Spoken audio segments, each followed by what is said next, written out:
So good morning everyone. आज हम 30 अगस्त का द हिंदू न्यूज़पेपर देख लेते हैं। तो जो फर्स्ट न्यूज़ है यहाँ पे बेसिकली जीडीपी ग्रोथ के बारे में है। क्वार्टर वन जो फाइनेंशियल ईयर 2025-26 चल रहा है उसके बारे में, अप्रैल टू जून। तो इस पीरियड में जो है जीडीपी ग्रोथ जो क्वार्टर वन में रही है इंडिया की, वो 7.8% रही है, जो कि आरबीआई का एस्टिमेट 6.5% था, उससे हायर है। और ये ग्रोथ बेसिकली मैन्युफैक्चरिंग में सेक्टर ने कितना कंट्रीब्यूट किया है क्वार्टर वन में, 7.7%। कंस्ट्रक्शन ने 7.6% और सर्विसेज ने 9.3%। और अगर पब्लिक एडमिनिस्ट्रेशन की बात करें, डिफेंस की बात करें और अदर सर्विसेज, वो सारी ग्री हुई हैं बाय 9.3%। और फाइनेंशियल और रियल एस्टेट सर्विसेज जो है वो 9.5% से ग्रो हुई हैं। और बाकी अगर इलेक्ट्रिसिटी और यूटिलिटीज़ की बात करें तो वो थोड़ी शार्पली जो है स्लो हुई हैं 0.5% से।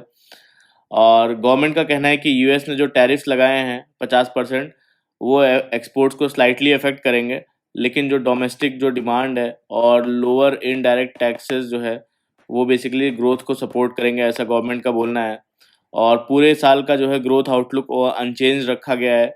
और फेस्टिवल सीज़न आने वाला है तो उससे बूस्ट डिमांड को जो है बोलते हैं कि बूस्ट मिल सकता है। जो नेक्स्ट न्यूज़ है यहाँ पे इंडिया और जापान इकोनॉमिक फोरम के बारे में है। और इसमें पीएम नरेंद्र मोदी ने बेसिकली बोला है कि इंडिया जल्द ही वर्ल्ड की थर्ड लार्जेस्ट इकोनॉमी बन जाएगा, और डिस्पाइट यूएस ट्रेड टेंशंस। और मोदी ने इंडिया को जो है स्प्रिंग बोर्ड बोला। स्प्रिंग बोर्ड बेसिकली क्या होता है? स्प्रिंग बोर्ड, अगर स्प्रिंग पे अगर उछलते हैं कोई तो जंप करते हैं, वैसे ही फॉरेन कंपनीज को इंडिया हेल्प कर सकता है ग्रोथ और एक्सपैंड करने के लिए। और जिसमें कि जापानीज़ कंपनीज ने कॉन्फिडेंस दिखाया है इंडिया में। और जापान ने प्लेज किया है कि वो $68 बिलियन जो है इंडिया में इन्वेस्ट करेगा और ओवर द नेक्स्ट डिकेड। और अभी तक इंडिया में जापानीज़ कंपनीज ने $40 बिलियन जो है इन्वेस्ट भी कर दिया है। सर्वे बोल रहा है कि जो है 80% जापानीज़ कंपनीज जो है वो एक्सपैंड करना चाहती हैं इंडिया में, और 75% कंपनीज ऑलरेडी प्रॉफिटेबल हैं। तो समिट का आउटकम क्या है बेसिकली, कि एक इंडिया जापान एआई इनिशिएटिव जो है वो लॉन्च किया गया। इकोनॉमिक सिक्योरिटी इनिशिएटिव लॉन्च किया गया सप्लाई चेन रेजिलियंस के लिए। किस किस सेक्टर में? Pharma, critical minerals, new technologies के सेक्टर में। एक SME forum, small medium enterprises forum launch किया गया, ताकि बूस्ट किया जा सके कॉपरेशन स्मॉल और मीडियम एंटरप्राइजेस के बीच में। और जॉइंट क्रेडिट मैकेनिज्म जो है लाया गया ग्रीन एनर्जी फाइनेंसिंग के लिए। तो ये सारी चीज़ें हुई हैं। कॉपरेशन हुआ है मिनरल में, डिफेंस में, सेमीकंडक्टर्स में, रोबोटिक्स, न्यूक्लियर एनर्जी। तो ये सारी चीज़ें हुई हैं इंडिया और जापान के बीच में। फिर जो नेक्स्ट न्यूज़ है यहाँ पे बिहार की एक नई स्कीम के बारे में बताया है, जिसका नाम है बेसिकली महिला मुख्यमंत्री महिला रोजगार योजना। एक सेकंड। तो इसमें है क्या? बेसिकली एक फाइनेंशियल एड देंगे पर वुमेन को, पर फैमिली। एक फैमिली से जो है एक वुमेन को 10,000 रुपये का दिया जाएगा स्टार्टिंग में उनको। और ये फाइनेंशियल एड बेसिकली उनको बिजनेस स्टार्ट करने के लिए दिया जा रहा है, और ये डायरेक्टली बैंक अकाउंट में जाएगा और फ्रॉम सितंबर। और सेकंड इंस्टॉलमेंट जो है 6 मंथ्स के बाद आएगी। अगर परफॉर्मेंस इसका अच्छा रहेगा तो वुमेन एंटरप्रेन्योर्स को जो है 2 लाख रुपए एडिशनल ग्रांट दिया जाएगा, और कोई रीपेमेंट जो है वो रिक्वायर्ड नहीं होगा। और ये फाइनेंशियल एड है, नॉट अ लोन। तो सपोर्ट सिस्टम भी दिया जाएगा इनको। हाट बाजार जो है वो डेवलप किए जाएंगे, यानी मार्केट्स डेवलप किए जाएंगे विलेजेस और टाउन्स में इनके प्रोडक्ट के सेल्स के लिए। जो नेक्स्ट न्यूज़ है यहाँ पे सदर्न वेस्टर्न घाट्स में एक डिस्कवरी के बारे में है। Ice age era dragonfly rediscovered. तो इस ड्रैगन फ्लाई का नाम क्या है? क्रोकोथेमिस एरिथ्रिया। तो ये सदर्न वेस्टर्न घाट्स में जो है वो डिस्कवर की गई है, और हाई ऑल्टीट्यूड्स में। ओडोंटोलॉजिस्ट ने इसको डिस्कवर किया है। ओडोंटोलॉजिस्ट वो होते हैं जो कि इंसेक्ट्स के बारे में स्टडी करते हैं। तो यहाँ पे बेसिकली जो सी एरिथ्रिया है ये पहले जो है मिलती है यूरोप में और एशिया में और हिमालयाज़ में। और अभी कंफर्म हुई है कि ये वेस्टर्न घाट्स में भी बार बार मिल रही है। पहले डाउट था, बट अब बार बार मिलने की वजह से कंफर्म हो गया है। और तो ये बेसिकली बोलते हैं कि ये जो है पहले टेम्परेट क्लाइमेट में जो है रहती थी, और प्लीस्टोसीन आइस एरा के एज में ये जो है टेम्परेचर से जो कूलर टेम्परेचर ने ये टेम्परेट जो स्पीशीज थी उनको साउथ स्प्रेड किया, यानी सदर्न घाट्स में भी आ गई। जो नेक्स्ट न्यूज़ है यहाँ पे रशियन प्रेसिडेंट जो है is set to visit India in December Kremlin. तो रशियन प्रेसिडेंट बेसिकली जो है इंडिया आएंगे दिसंबर में ऑफिशियल विजिट पे। और इससे पहले वो पीएम मोदी से चाइना में होने वाले रीजनल समिट पर भी मिलेंगे। और ये विजिट तब आ रहा है जब यूएस ने इंडिया पर इम्पोर्ट टैरिफ 50% का लगाया है। और रशिया से बेसिकली जो है ऑयल इंपोर्ट करने के लिए लार्ज स्केल में। और तो इंडिया का कहना है कि हम रशिया से ऑयल इसलिए ले रहे हैं क्योंकि ट्रेडिशनल सप्लायर्स जो हमारे पास हैं जैसे कि यूरोप हो गए, उन्होंने अपना जो है ट्रेड सप्लाई वो यूरोप को डाइवर्ट कर दिया है। और हम अपने नेशनल सिक्योरिटी और जो एनर्जी नीड्स के लिए इंपोर्ट कर रहे हैं। तो रशिया अभी अपना इंडिया का एक मेजर आर्म सप्लायर है और सोवियत एरा से ही दोनों देशों के स्ट्रॉन्ग टाइज हैं national interest plus energy security के लिए। यहाँ पे basically next news, India and China must collaborate for stable world economic order.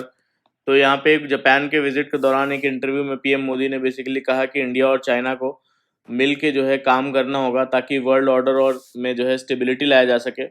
उन्होंने बोला कि जो है इंडिया रेडी है बायलैटरल जो टाइज इंडिया और चाइना के बीच में उनको स्ट्रैटेजिक और लॉन्ग टर्म पर्सपेक्टिव से आगे बढ़ाने के लिए। और ये relation basically mutual respect, understanding, interest और सेंसिटिविटी पर बेस होना चाहिए। और उन्होंने बोला कि अगर इंडिया और चाइना के रिलेशन स्टेबल होंगे तो प्रिडिक्टेबल और फ्रेंडली रहते हैं तो इसका पॉजिटिव इम्पैक्ट रीजनल और ग्लोबल पीस और प्रॉस्पेरिटी पर होगा। और उन्होंने बेसिकली ये हाईलाइट किया कि इंडिया ब्रिक्स अलायंस जो है उसमें एक्टिवली जो है ग्लोबल साउथ को बेनिफिट के लिए काम कर रहा है उसके। और उन्होंने कहा इंडिया और ब्रिक्स एक वैल्यूएबल फोरम, ब्रिक्स को जो है एक वैल्यूएबल फोरम मानता है जो कंसल्टेशन, कॉपरेशन और एमर्जिंग इकोनॉमीज के बीच म्यूचुअल अंडरस्टैंडिंग को प्रमोट करता है। जो नेक्स्ट न्यूज़ है यहाँ पे, pact with Tokyo to advance low carbon technology projects. तो पीएम नरेंद्र मोदी ने और जापान की विजिट पे हैं तो इंडिया जापान ने एक मेमोरेंडम ऑफ कॉपरेशन साइन किया है जिसमें जॉइंट क्रेडिटिंग मैकेनिज्म शामिल है। तो क्या है ये जॉइंट क्रेडिटिंग मैकेनिज्म? ये एक जापानीज़ इनिशिएटिव है जिसमें जो है जापान की जापान जो है डेवलपिंग कंट्रीज जैसे कि इंडिया हो गया उसमें लो कार्बन टेक्नोलॉजीज़ लगाता है। और उससे जो एमिशन रिडक्शन होता है उसका क्रेडिट जो है जापान के अकाउंट में चला जाता है। तो जापान इन क्रेडिट्स को अपने एमिशन रिडक्शन टारगेट्स अचीव करने में यूज़ करता है। तो इंडिया के लिए क्या फ़ायदे हैं कि इन्वेस्टमेंट और टेक्नोलॉजी ट्रांसफ़र इंडिया में आएगा और लो कार्बन जो प्रोजेक्ट्स हैं उससे बूस्ट मिलेगा इंडिया को। इंडिया का अपना डोमेस्टिक इकोसिस्टम डेवलप होगा जैसे इक्विपमेंट, मशीनरी हो गई, प्रोडक्ट्स हो गए, सिस्टम और इंफ्रास्ट्रक्चर सारा जो है वो डेवलप होगा। और लार्ज स्केल डिप्लॉयमेंट होगा, ग्रीन टेक्नोलॉजीज़ का हो पाएगा। और अगर अगर पेरिस एग्रीमेंट का आर्टिकल 6.2 देखें तो उसका कहना है कि इंडिया अपने प्रोजेक्ट से जो है जनरेट होने वाले जो कार्बन क्रेडिट्स को जापान और दूसरे देशों के साथ ट्रेड कर पाएगा। और ये सब कुछ इस तरह होगा कि इंडिया के जो नेशनली डिटरमाइंड कंट्रीब्यूशन कमिटमेंट्स हैं उस पर कोई भी नेगेटिव इफेक्ट ना हो। और तो इंडिया के नेशनली डिटरमाइंड कंट्रीब्यूशन की बात करें तो उसमें नेशनली डिटरमाइंड कंट्रीब्यूशन बाय 2030 तो उसमें 45% एमिशन इंटेंसिटी को जो है रिड्यूस करना है एज़ कम्पेयर टू 2005 लेवल। 50% जो इलेक्ट्रिसिटी है वो नॉन फॉसिल सोर्सेज से आनी चाहिए। 2.5 टू 3 बिलियन टन्स जो है CO2 एमिशन कार्बन सिंक जो है क्रिएट करना है, एफॉरेस्टेशन यानी पेड़ पौधे या फिर जंगल लगा के। रिसेंट डेवलपमेंट इंडिया में क्या है, एक नेशनल डेजिग्नेटेड अथॉरिटी जो है वो बनाई है ताकि वो अप्रूव करेगी प्रोजेक्ट्स, जो भी प्रोजेक्ट्स होंगे उनको अप्रूव करना और उसको मॉनिटर करना कार्बन मार्केट के लिए। फिर जो नेक्स्ट न्यूज़ है यहाँ पे ये पॉलिटिकल न्यूज़ है। Government appoints Urjit Patel as IMF executive director. तो गवर्नमेंट ने जो फॉर्मर गवर्नर है उर्जित पटेल उनको IMF का एग्जीक्यूटिव डायरेक्टर अपॉइंट किया 3 साल के लिए। और तो ये बेसिकली IMF है, इंटरनेशनल मॉनेटरी फंड का जो एग्जीक्यूटिव बोर्ड होता है उसमें 25 जो है एग्जीक्यूटिव डायरेक्टर होते हैं, 25। और ये डायरेक्टर जो है मेंबर कंट्रीज़ या ग्रुप ऑफ कंट्रीज़ के द्वारा इलेक्ट किए जाते हैं। तो इंडिया एक जो है 4 कंट्री कॉन्स्टिट्यूएंसी का पार्ट है जिसमें कौन कौन से कंट्री आते हैं, बांग्लादेश, श्रीलंका, भूटान और इंडिया। तो ये सारे कंट्रीज़ जो है मिल के एक एग्ज़ीक्यूटिव डायरेक्टर इलेक्ट करते हैं जो इंटरेस्ट इनके रिप्रेज़ेंट करता है आईएमएफ में। यहाँ पे बेसिकली जीएसटी काउंसिल की जो मीटिंग होने वाली है अभी सितंबर 3 और सितंबर 4 उसके पहले जो है ये न्यूज़ है कि सेंटर ने प्रपोज किया है कि जीएसटी जो स्लैब्स है उनको सिंप्लीफाई करके 12% और 28% स्लैब हटा दिया जाए और ज़्यादातर जो आइटम्स है 5% और 18% स्लैब में शिफ्ट किया जाएगा और जितने भी सिन और लग्जरी गुड्स हैं उस पर 40% जीएसटी लगाया जाएगा। लेकिन कुछ जो है स्टेट्स जो है वो बोल रहे हैं कि इस रैशनलाइजेशन से उनको 15 से 20% का रेवेन्यू लॉस होगा और तो उनका प्रपोजल ये है कि जो 40% का जो टैक्स लगा रहे हैं उसके ऊपर भी एक्स्ट्रा सेस या फिर जो है लेवी लगाया जाए, जैसे कि टोबैको हो गया, सिगरेट गुटखा हो गया या लग्जरी गुड्स हो गई जो एक्सपेंसिव कार्स हैं या बिजनेस या फर्स्ट क्लास टिकट्स है उन पर। और अगर उनको एक्सेस सेस से भी पैसा कम आया तो सेंटर जो है वो अगर जो लेवी रिसिप्ट्स हैं उसके अगेंस्ट लोन लेकर स्टेट्स को कंपनसेट करें। तो बेसिकली स्टेट्स का जो ज़्यादातर डिपेंडेंट है वो हैवीली जीएसटी रेवेन्यू पे डिपेंडेंट है और सेंटर के पास ज़्यादा रेवेन्यू सोर्सेज हैं और बोरो करने की कैपेसिटी भी ज़्यादा है, इसलिए स्टेट्स का कहना है कि बिना सेफगार्ड्स के रैशनलाइजेशन करने से उनकी डेवलपमेंट और वेलफेयर स्कीम्स दोनों इफेक्ट होंगी। जो नेक्स्ट न्यूज़ है यहाँ पे navy reaffirms commitment to security in Indian ocean.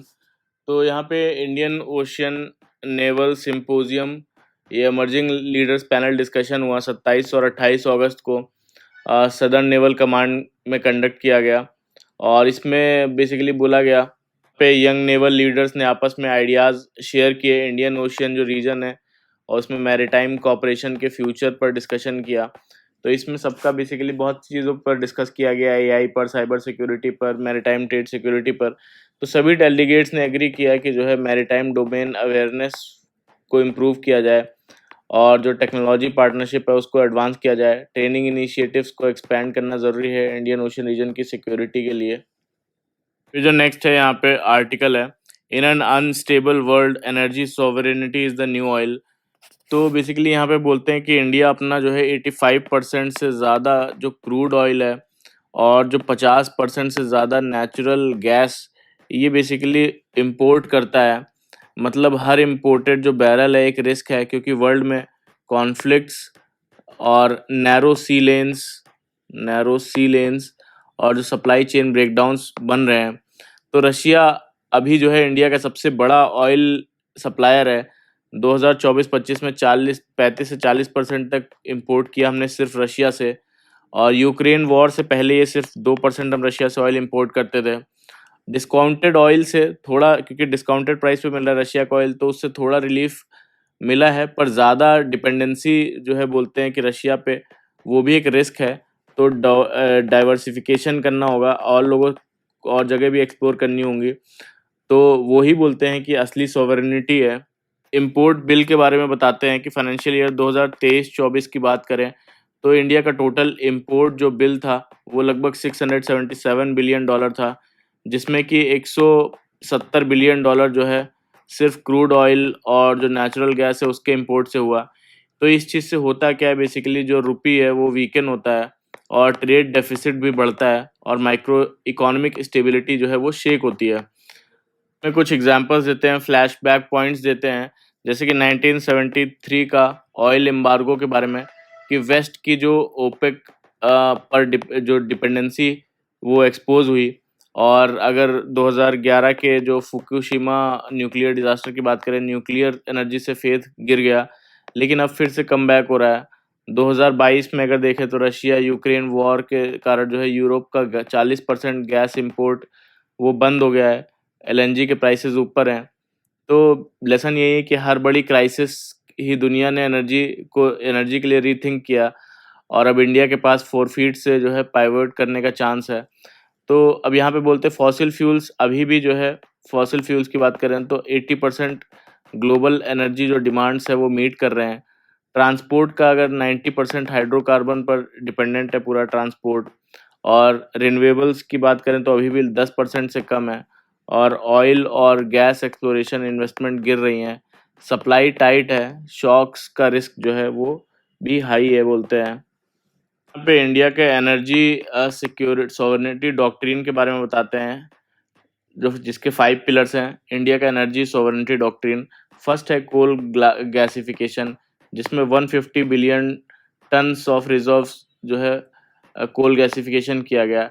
Ash problem को टेक्नोलॉजी से सॉल्व करके बेसिकली सिन गैस बनाना, हाइड्रोजन फर्टिलाइजर बनाने का प्लान है। बेसिकली इंडिया के पास 150 बिलियन टन्स जो है ये कोल रिजर्व्स हैं, और इसमें हाई ऐश कंटेंट प्रॉब्लम है, तो नई टेक्नोलॉजीज के साथ बेसिकली इसको सिन गैस, हाइड्रोजन फर्टिलाइजर्स बनाने का प्लान है। फिर बायोफ्यूल्स की बात करते हैं कि एथेनॉल ब्लेंडिंग से 92,000 करोड़ जो है फार्मर्स को गया बेसिकली, और कोल बेस्ड जो गैस प्लांट फ्यूल है और बायो मैन्योर बनते हैं, इनसे बनाते हैं, और इससे सॉइल हेल्थ बेसिकली इम्प्रूव होती है। और न्यूक्लियर एनर्जी की बात करें तो न्यूक्लियर एनर्जी अभी जो है 8.8 गीगावाट ही है, और thorium road map Ukraine partnership और स्मॉल मॉड्यूल रिएक्टर्स की नीड है इसमें बोलते हैं। और फोर्थ पिलर की बात करें तो ग्रीन हाइड्रोजन, जिसमें 2030 तक 5 मिलियन मेट्रिक टन का टारगेट है ग्रीन हाइड्रोजन बनाने का। फोकस रहेगा बेसिकली इलेक्ट्रोलाइजर मैन्युफैक्चरिंग और सॉवरेन टेक्नोलॉजी पर। और fifth basically pumped hydro storage, renewables को बैलेंस करने के लिए इनर्जी और ग्रिड स्टेबिलिटी का बैकबोन बनेगा। तो इंडिया पहले पहले इंडिया का 60% से ज़्यादा ऑयल वेस्ट से आता था, अब 45% से भी कम है, और ये एक डेलिबरेट शिफ्ट है। और इजराइल ईरान सीज फायर एक रिमाइंडर है, अगला क्राइसिस वार्निंग नहीं देगा। और 21st सेंचुरी की रेस न्यू ऑयल डिस्कवरीज की नहीं, बल्कि सिक्योर, अफोर्डेबल और इंडिजिनस एनर्जी की होगी। फिर जो नेक्स्ट न्यूज़ है, नेक्स्ट आर्टिकल है यहाँ पे, India has opted for level headed action in the wake of US tariff. तो यहाँ पे यूएस ने इंडिया के जो है एक्सपोर्ट्स पर, यानी अपने जो इंडिया से इंपोर्ट करता है वो उस पर 50% इम्पोर्ट टैरिफ लगाया अमेरिका ने। और यूएस के सीनियर ऑफिशियल्स ने कुछ प्रोएक्टिव स्टेटमेंट्स दिए, जैसे वहाँ पे बोला गया है यूक्रेन वॉर को मोदीज वॉर बोला गया, लेकिन इंडिया ने शांति से रिएक्ट किया और बोला कि जो है नेगोशिएशंस यूएस के साथ पॉज हुए हैं लेकिन बंद नहीं हुए हैं। गवर्नमेंट का कहना है कि इवन एक्स्ट्रा जो 25% की एक्स्ट्रा पेनल्टी है वो डील ब्रेकर नहीं है, और नी जर्क रिएक्शन नहीं होना चाहिए इसका, मतलब तुरंत जल्दबाजी में रिएक्शन नहीं देना चाहिए, और फ्लैशी इंसेंटिव्स देने के बजाय जो रियल प्रॉब्लम्स हैं उनको टैकल करने पर फोकस होना चाहिए, जैसे एक्सपोर्टर्स की लिक्विडिटी जो क्रंच है उसको सॉल्व करें। और अगर एक्सपोर्ट्स की बात करें तो इंडिया के जीडीपी एक्सपोर्ट्स जो है का हिस्सा इंडिया की जीडीपी में 25% रहता है, और जिसमें कि अगर इन 25% की एक्सपोर्ट्स की बात करें तो उसमें जो 20% जो है यूएस के एक्सपोर्ट का कंट्रीब्यूशन रहता है, और जो जो बेसिकली यूएस को एक्सपोर्ट करते हैं उसमें 40% जो एक्सपोर्ट्स करते हैं उस वो अनअफेक्टेड रहेंगे टैरिफ के बावजूद, ऐसा बोलते हैं। मतलब कुछ सेक्टर्स को बड़ा झटका लगेगा लेकिन मैक्रो इकोनॉमी पर लिमिटेड इम्पैक्ट होगा। तो अब यहाँ पे बोल रहे हैं गवर्नमेंट के डुअल स्ट्रेटजी के बारे में, कि चाइना के साथ जो है डायलॉग्स को रिकिंडल करना, डोमेस्टिक कंजम्पशन को पुश पुश करना जीएसटी रेट कट्स के थ्रू, और कोविड-19 एरा का जो प्रेस नोट 3 था जो चाइनीज़ की एफडीआई रेस्ट्रिक्ट करता है उसको ईज़ करने की बात चल रही है, पर सिक्योरिटी गार्ड रेल्स के साथ। भी बेसिकली काम, प्रैक्टिकल और लेवल हेडेड इंडिया का स्टैंड है, और अभी ज़रूरत है स्मार्ट प्लानिंग और कोऑपरेटिव एक्शन की सेंटर प्लस स्टेट से। फिर जो नेक्स्ट आर्टिकल है, detoxifying India's entrance examination system. तो बोलते हैं कि हर साल जो है 70 lakh students JEE, NEET, CUET और क्लैट जैसे एग्ज़ाम्स के थ्रू जो है अंडर ग्रेजुएट सीट्स के लिए compete करते हैं, लेकिन सीट्स लिमिटेड होने की वजह से कंपटीशन बहुत ज़्यादा इंटेंस है, और इस वजह से जो कोचिंग इंडस्ट्री है वो बूम कर रहा है। तो जेई जैसी कोचिंग के लिए ही अगर देखें तो 6 से 7 लाख रुपए लगते हैं, और स्टूडेंट्स 14 साल की एज से ही बेसिकली इस रेस में फंस जाते हैं, और इसकी वजह से जो है काफ़ी प्रेशर, स्ट्रेस, डिप्रेशन और स्टूडेंट सुसाइड्स तक जो है हो जाती हैं। तो अब बोलना है कि एंट्रेंस एग्जाम्स में छोटी-छोटी जो स्कोर डिफरेंसेस हैं, जैसे 91 परसेंटाइल या फिर 99.9 परसेंटाइल का बहुत ज़्यादा वेटेज दिया जाता है, जो कि अनफेयर है।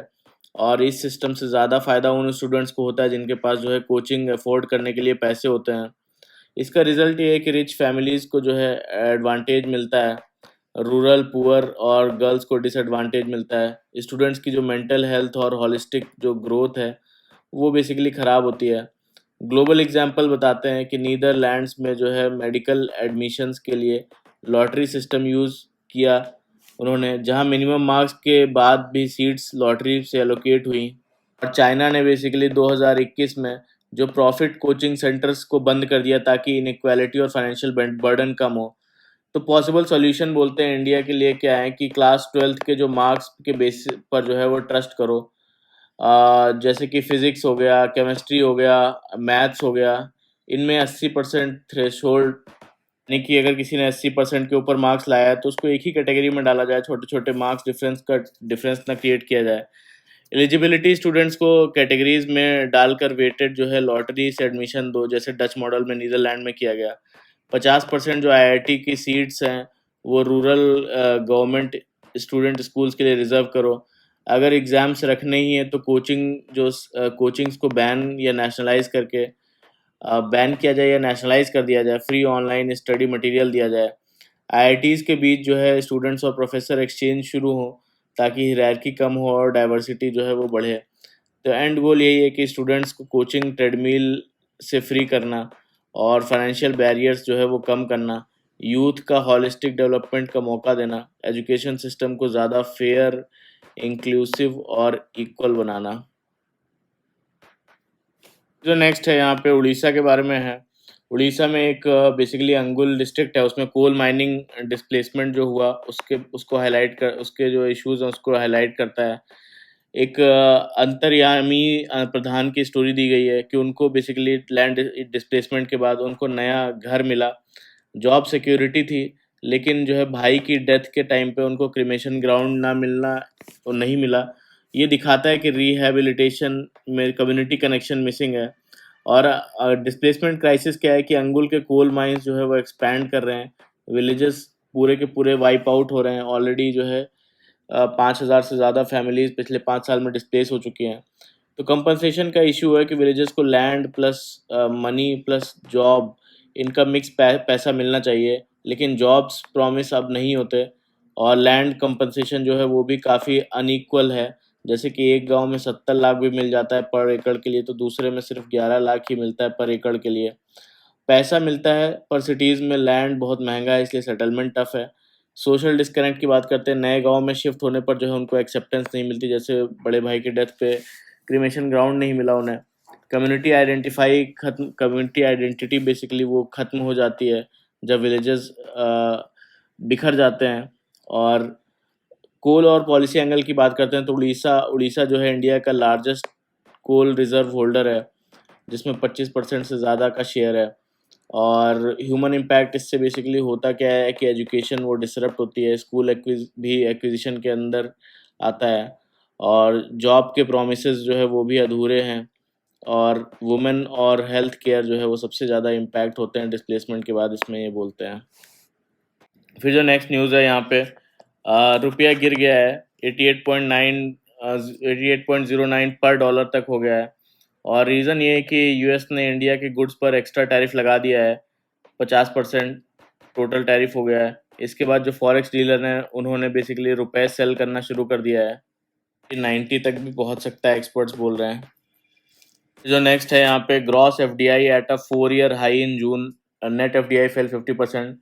तो रिलेशन क्या है basically, net FDI, net foreign direct investment किसे बोलेंगे?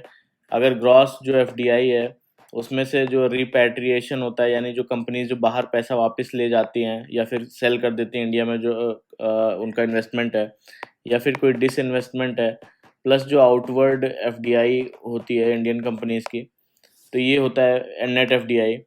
तो यानी कि ग्रॉस एफडीआई जो टोटल पैसा जो फॉरेनर इन्वेस्टर जो इंडिया में ला रहे हैं, और रिपैट्रिएशन जो पैसा वापस जो है कंपनीज इंडिया से निकाल रही हैं, प्रॉफिट ले जाना, इन्वेस्टमेंट अपना बेच देना इंडिया से। आउटवर्ड एफडीआई जो पैसा इंडियन कंपनीज बाहर के देशों में इन्वेस्ट कर रही हैं। तो ये पूरा इसका नेट एफडीआई का फॉर्मूला है।